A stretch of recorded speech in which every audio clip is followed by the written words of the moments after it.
Assalamualaikum warahmatullahi wabarakatuh. Selamat pagi. Di sini kami kelompok 7 akan menyampaikan hasil diskusi kami tentang pengembangan evaluasi pembelajaran yang beranggotakan 1. Indah Putri Nur Febrianti, NIM 2018-33176, 2. Inayatus Sa'diyah, NIM 2018-33179, 3. Olivia Novita Sandra, NIM 2018-33186, dan yang terakhir Anita Firdaus, NIM 2018-33199. Pengertian evaluasi pembelajaran. Evaluasi pembelajaran adalah keseluruhan kegiatan, baik berupa pengukuran maupun penilaian, pengolahan, penafsiran, dan pertimbangan untuk membuat keputusan tentang tingkat hasil belajar yang dicapai oleh siswa setelah melakukan kegiatan belajar dalam upaya mencapai tujuan pembelajaran yang telah ditetapkan. Di sini saya akan menjelaskan tentang tujuan dan fungsi evaluasi pembelajaran, yaitu ada 4. Yang pertama, untuk memberikan umpan balik kepada guru sebagai dasar untuk memperbaiki proses belajar mengajar. Yang kedua, untuk menentukan angka atau hasil belajar masing-masing murid guna penentuan kenaikan kelas dan penentuan lulus atau tidaknya siswa tersebut. Yang ketiga, untuk menempatkan murid dalam situasi belajar mengajar yang tepat sesuai dengan tingkat kemampuan karakteristiknya lain yang dimiliki murid. Dan yang terakhir, keempat, untuk mengenal latar belakang, psikologi, fisik, dan lingkungan murid yang mengalami kesulitan belajar yang hasilnya dapat digunakan sebagai dasar memecahkan kesulitan-kesulitan tersebut. Berkaitan dengan keempat fungsi yang telah disebutkan tadi, evaluasi hasil belajar dapat digolongkan menjadi 4, yaitu yang pertama evaluasi formatif, evaluasi sumatif, dan evaluasi penempatan, evaluasi diagnostik.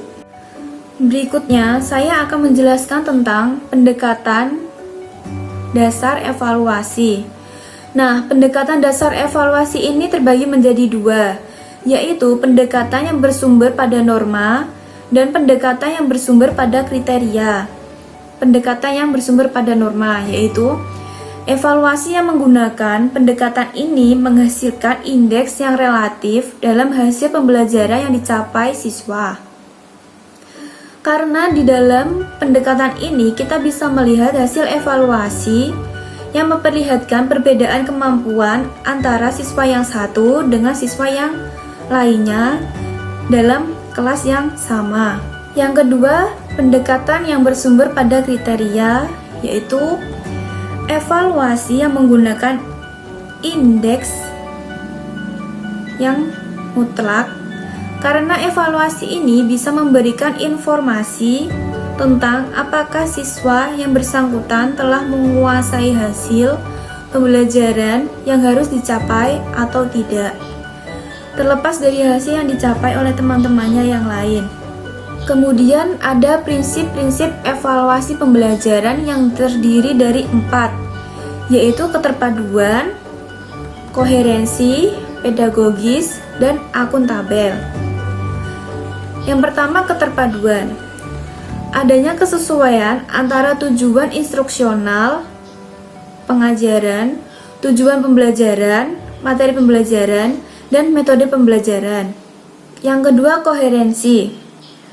Suatu evaluasi pendidikan harus berkaitan dengan materi pembelajaran yang telah dipelajari dan sesuai dengan ranah kemampuan peserta didik yang hendak diukur.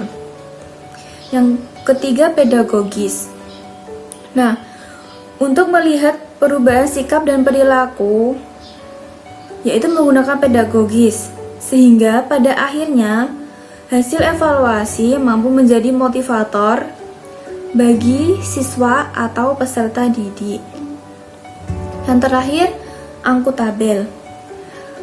Akuntabel yaitu hasil evaluasi haruslah menjadi alat akuntabilitas atau bahan pertanggungjawaban bagi pihak yang berkepentingan seperti orang tua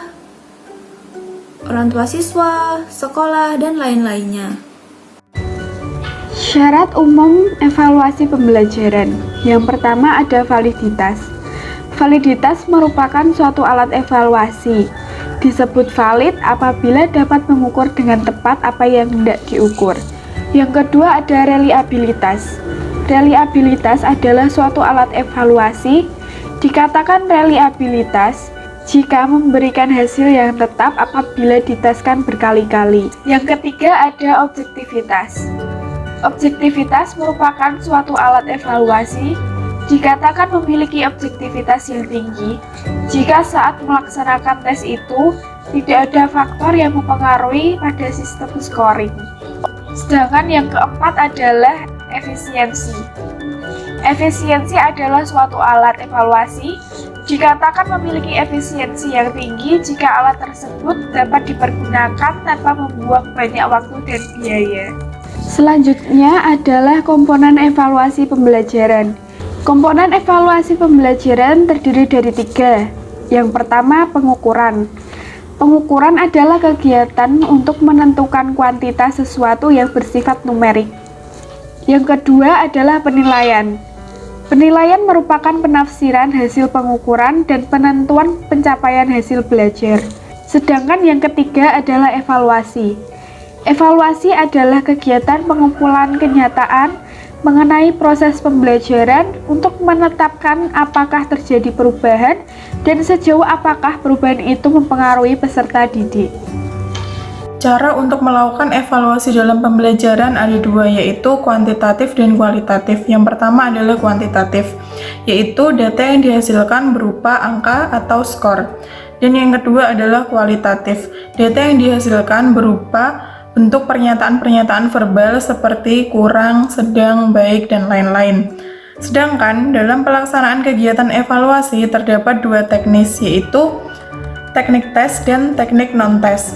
Yang pertama adalah teknik tes. Teknik tes ini biasanya dilakukan dengan tes tertulis, tes lisan, dan tes perbuatan yang bertujuan untuk mengumpulkan data dan mengenai aspek kemampuan. Yang kedua adalah teknik non-tes. Teknik ini dilakukan dengan cara wawancara, angket, dan observasi. Biasanya teknik ini digunakan untuk menilai aspek kepribadian, misalnya untuk melihat pendapat dan kecenderungan. Langkah-langkah pengembangan evaluasi pembelajaran. Ada 4 langkah dalam pengembangan evaluasi pembelajaran. Yang pertama adalah langkah persiapan. Langkah persiapan ini dibagi menjadi 2 tahap, yaitu langkah persiapan umum dan langkah persiapan khusus. Langkah persiapan umum adalah langkah yang harus dilakukan pada tahap awal penyelenggaraan penilaian.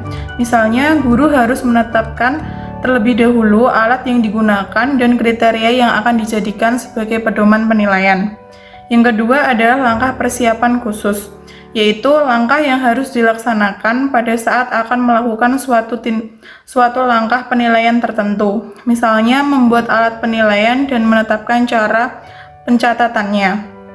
Yang kedua adalah langkah verifikasi program rencana yang telah dibuat. Pada langkah ini, guru mengklasifikasikan rencana yang disusun menjadi 2 kategori, yaitu rencana baik atau memadai dan rencana yang kurang baik. Untuk menilai ini diperlukan berbagai pertimbangan berdasarkan akal sehat dan cara berpikir yang logis. Di samping itu, objektivitas penilaian juga perlu ditekankan dalam menilai rencana. Yang ketiga adalah langkah pelaksanaan, yaitu langkah menerapkan rencana atau program yang dibuat pada langkah persiapan. Pada langkah pelaksanaan ini, yang harus diperhatikan ialah hal-hal yang berkaitan dengan jenis informasi atau data yang dikumpulkan, dengan cara pengumpulan, dan alat yang digunakan untuk memperoleh sebuah informasi. Dan yang terakhir adalah langkah penafsiran, yaitu langkah memberi makna atau arti terhadap informasi yang telah diperoleh agar tidak terjadi over-underestimate dan perlu berhati-hati dalam membuat rincian, kriteria, atau norma. Sekian presentasi dari kelompok kami. Kurang lebihnya mohon maaf. Wassalamualaikum warahmatullahi wabarakatuh.